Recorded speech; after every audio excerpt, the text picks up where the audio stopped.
L'homme de Dieu ne combat pas seulement les démons, les attaques ou les persécutions visibles.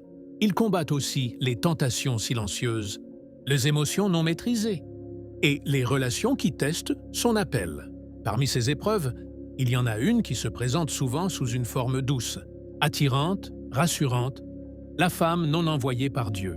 Elle ne vient pas avec des chaînes, mais avec des compliments. Elle ne vient pas avec la violence, mais avec une fausse paix. Elle ne vient pas pour t'attaquer, mais pour te ralentir, te distraire, t'endormir spirituellement. Et c'est là que le piège est le plus dangereux. Car l'homme de Dieu peut discerner un ennemi, mais pas toujours une distraction affective. La femme peut devenir un test pour ta maturité spirituelle. Es-tu prêt à choisir la volonté de Dieu au lieu du confort émotionnel? Es-tu prêt à dire non à une relation qui nourrit ta chair, mais éteint ton feu intérieur? Es-tu assez fort pour fuir comme Joseph quand tout en toi veut rester? Une femme hors de la volonté de Dieu peut voler ta concentration. One leader. Altérer ta vision, confondre ton discernement. Tu te retrouveras à prier moins, à douter plus, à chercher des excuses spirituelles pour justifier une relation qui n'est pas bénie. Et le plus triste, c'est qu'elle ne te demandera jamais d'abandonner Dieu.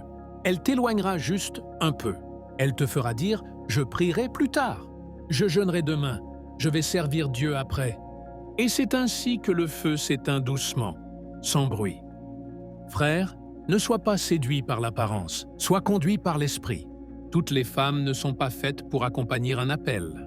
Certaines viennent pour le séduire, l'étouffer ou même l'enterrer. Une femme peut être l'aide parfaite ou la fin prématurée de ta mission. L'homme de Dieu doit apprendre à dire non. Non à ce qui flatte la chair. Non à ce qui dérange sa paix intérieure. Non à ce qui vient trop vite, trop beau, trop intense, mais pas conduit par l'esprit. Tu n'as pas été appelé pour plaire aux femmes, mais pour plaire à Dieu. Tu n'as pas été choisi pour séduire, mais pour sanctifier. Ta voix a un prix. Ta destinée est précieuse. Ne la vends pas pour un moment de passion. Cherche une femme qui connaît l'autel, pas seulement l'écran. Une femme qui prie en secret, pas juste celle qui te complimente en public. Une femme qui voit ton appel, pas seulement ton apparence. Une femme qui t'élève, pas qui te distrait. Une femme envoyée par Dieu, pas attirée par ton don. L'homme de Dieu est un soldat. Et un soldat ne baisse jamais la garde, surtout pas pour une émotion.